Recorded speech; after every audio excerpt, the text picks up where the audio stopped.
तो देखिए इस चैप्टर के पार्ट 1 में हमने इन चीजों के बारे में सीख लिया था और जो कुछ इंपॉर्टेंट क्वेश्चन थे उनको भी हल कर लिया गया था। अब इस वीडियो में जो शेष बचे इंपॉर्टेंट क्वेश्चन हैं उनको हल करेंगे।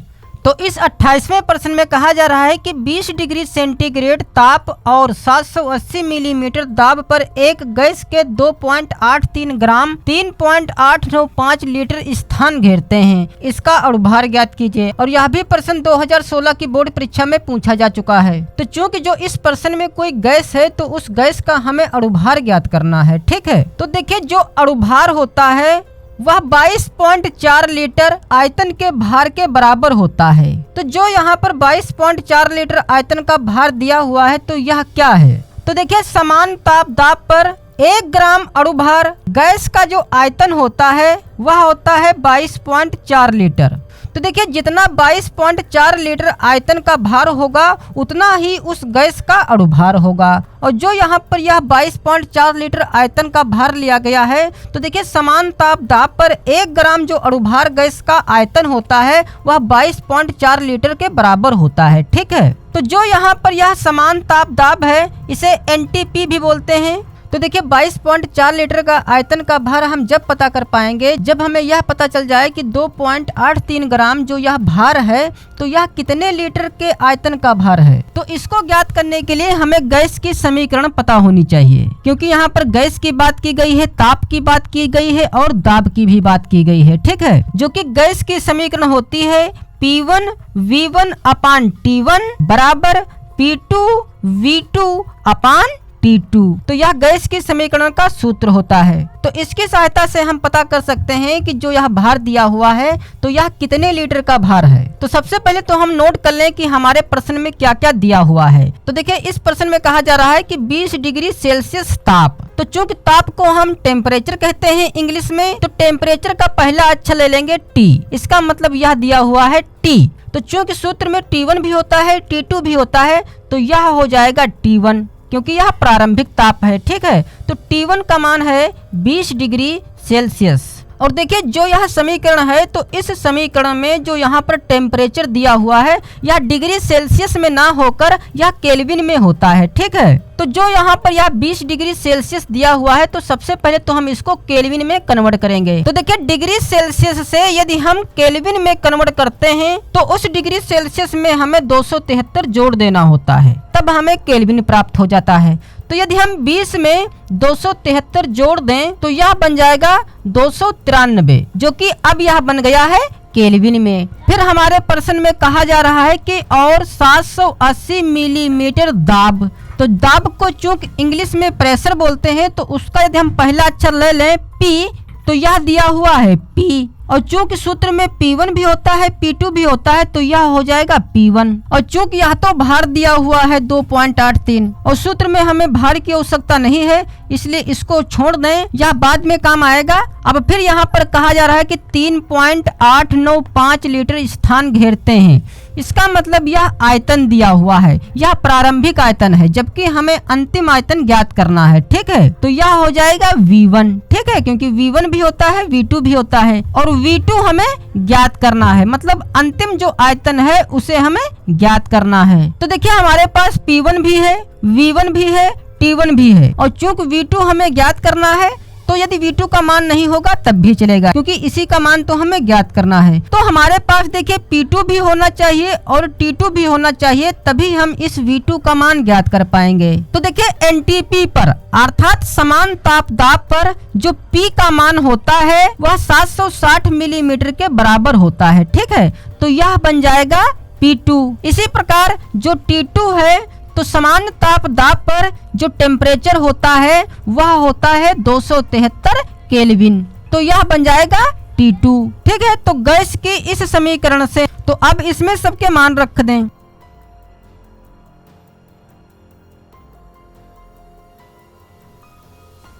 तो अब इसे हल कर लें। तो चूंकि यहाँ से हमें V2 का मान ज्ञात करना है, ठीक है, इसलिए जितनी भी यहाँ पर ये संख्याएं हैं पहले तो हम इनको इधर भेज दें, इधर रखें सिर्फ V2। तो इधर हमारे पास है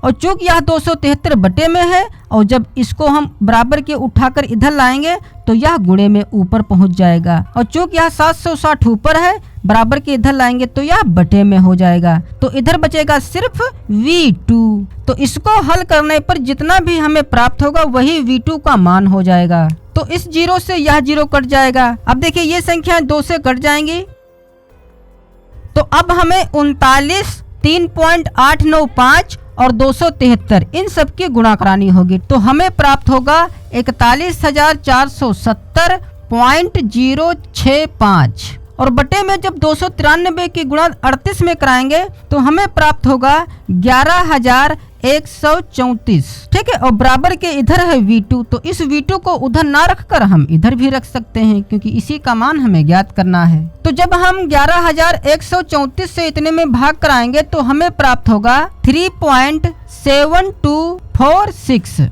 और भी आगे आ जाएगा 33। तो दशमलव के बाद 4 ही अंक पड़े रहने दें और चूंकि यह आयतन है तो आयतन का मात्रक रखेंगे लीटर, अतः 3.7246 लीटर का जो भार है वह है 2.83 ग्राम। तो लिखेंगे इसलिए 3.7246 लीटर आयतन का भार बराबर कितना है 2.83 ग्राम।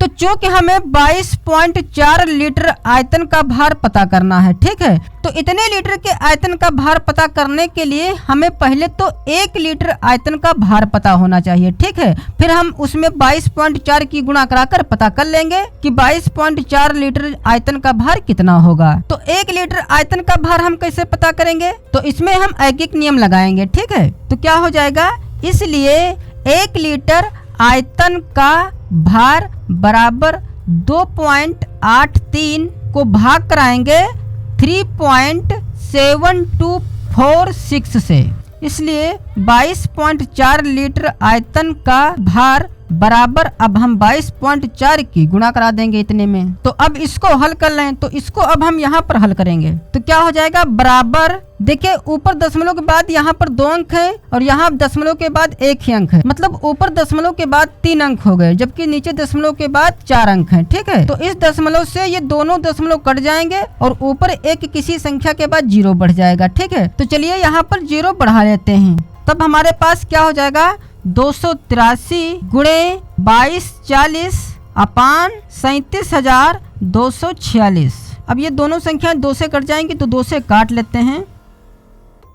तो अब 283 में हमें 1120 से गुणा कराना होगा, तो जब इनकी गुणा कराएंगे तो हमें प्राप्त होगा 316,960 और बटे में है 18,623।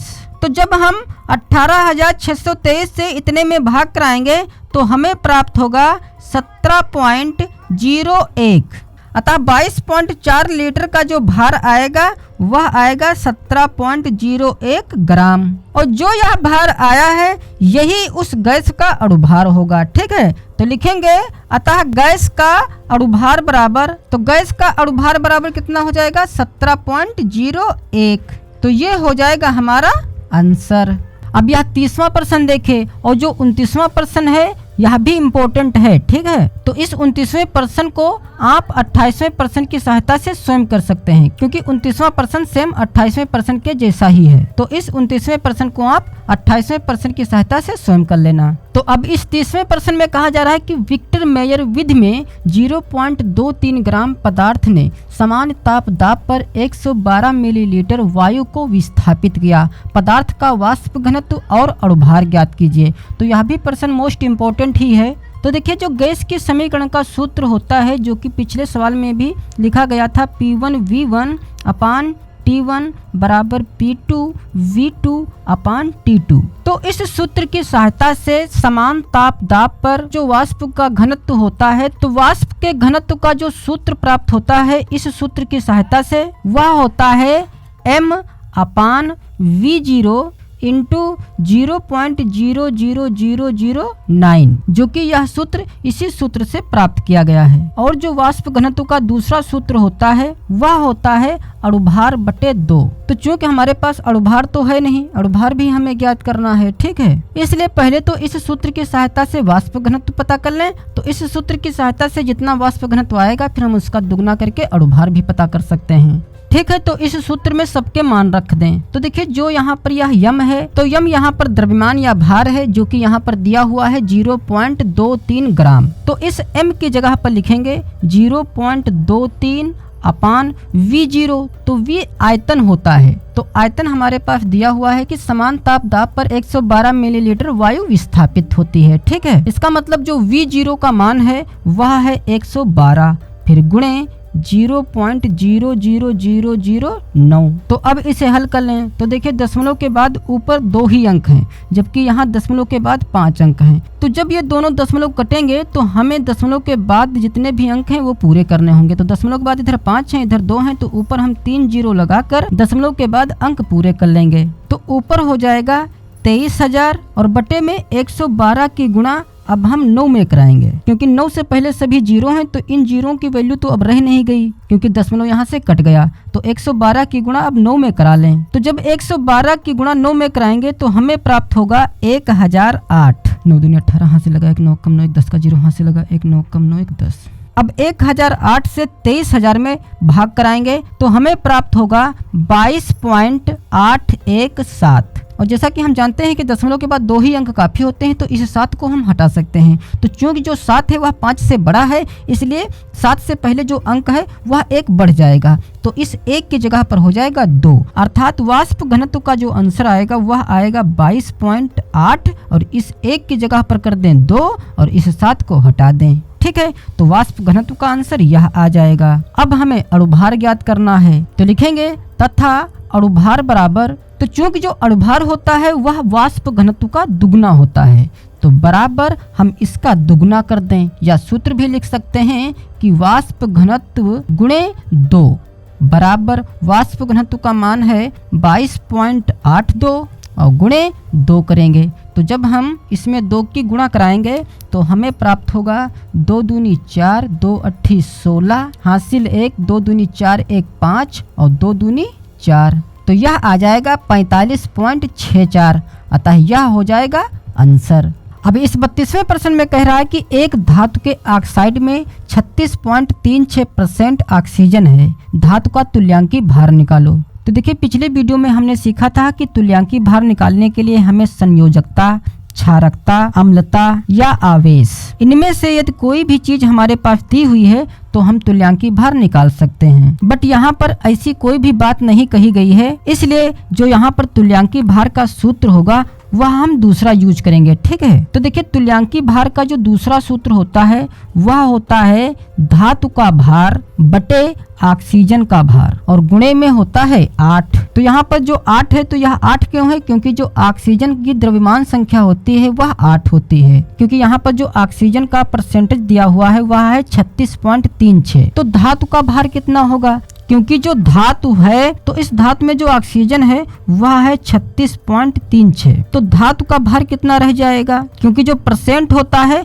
वह 100 पर आधारित होता है, ठीक है। तो यदि हम 100 में से यह 36.36 घटा दें तो हमें पता चल जाएगा कि धातु का भार कितना है। तो जब इसे घटाएंगे तो हमें प्राप्त होगा 63.64। मतलब जो यह धातु का ऑक्साइड है तो इसमें 63.64 ग्राम तो धातु है और बाकी ऑक्सीजन है। तो ऑक्सीजन कितनी रह जाएगी?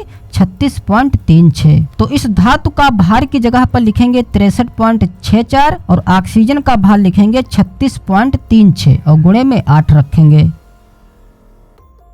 तो चूंकि दशमलव के बाद इधर भी 2 अंक हैं, दशमलव के बाद इधर भी 2 अंक हैं, तो इस दशमलव से यह दशमलव कट जाएगा। अब इसे काट पीट लें तो 4 नाम 36, 0 4 नाम 36, फिर 4 अक्कम 4 2 बचेगा, 23 हो जाएगा, 4 पंचे 20 3 बचेगा, 36 हो जाएगा, 4 नाम 36 और 4 अक्कम 4। तो अब 1591 में 8 की गुणा करा लें तो यह हो जाएगा 8 अक्कम 8 8 9 72 हासिल 7 8 पंचे 40 और 7 47 हासिल 4 8 अक्कम 8 और 4 12 और बटे में हो जाएगा 909। अब 909 से 12,728 में भाग करा लें तो जब 909 से हम 12,728 में भाग कराएंगे तो हमें प्राप्त होगा 14.0022 जिसे हम 14.002 लिख सकते हैं, और जबकि बुक में आंसर 14.02 दिया हुआ है, ठीक है, जो कि वह गलत है, क्योंकि यदि यहाँ पर गुणा भाग सही कराई गई है तो अपना ही आंसर सही है, अतः यह हो जाएगा हमारा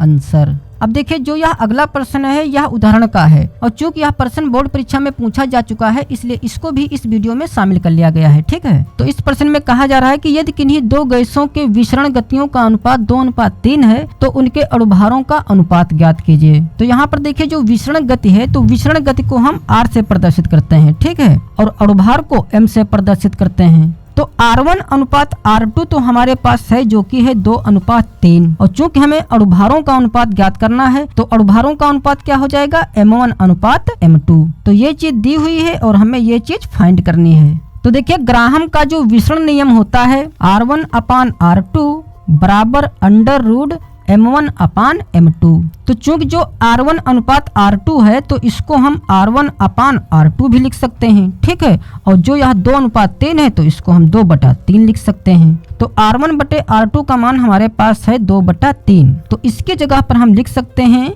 2/3 और बराबर में अंडर रूट में है M1/M2। तो चूंकि हमें M1 अनुपात M2 ज्ञात करना है तो हमें इस रूट को यहाँ से हटाना होगा ताकि इधर सिर्फ M1/M2 रह सके। तो इस रूट को उठाकर जब इधर लाएंगे तो 2/3 पर हो जाएगा वर्ग, क्योंकि यह वर्ग ही पहले रहा होगा, तब जब इस वर्ग को हटाया गया होगा तब इधर रूट लगा है, तो इधर बचेगा M1/M2, ठीक है। तो यह हो जाएगा M1/M2 बराबर 2 का वर्ग करेंगे 4 हो जाएगा, 3 का वर्ग करेंगे 9 हो जाएगा, तो यह हो जाएगा 4/9। तो इसको अनुपात के रूप में कैसे निरूपित करेंगे, M1 अनुपात M2 बराबर 4:9, अतः यह हमारा आंसर हो जाएगा। तो इस प्रकार से इस चैप्टर के जितने भी इम्पोर्टेंट आंकिक प्रश्न थे उनको हल कर लिया गया है। अब अगले वीडियो में अगले चैप्टर के जो इम्पोर्टेंट आंकिक प्रश्न है उनको हल करेंगे, ठीक है।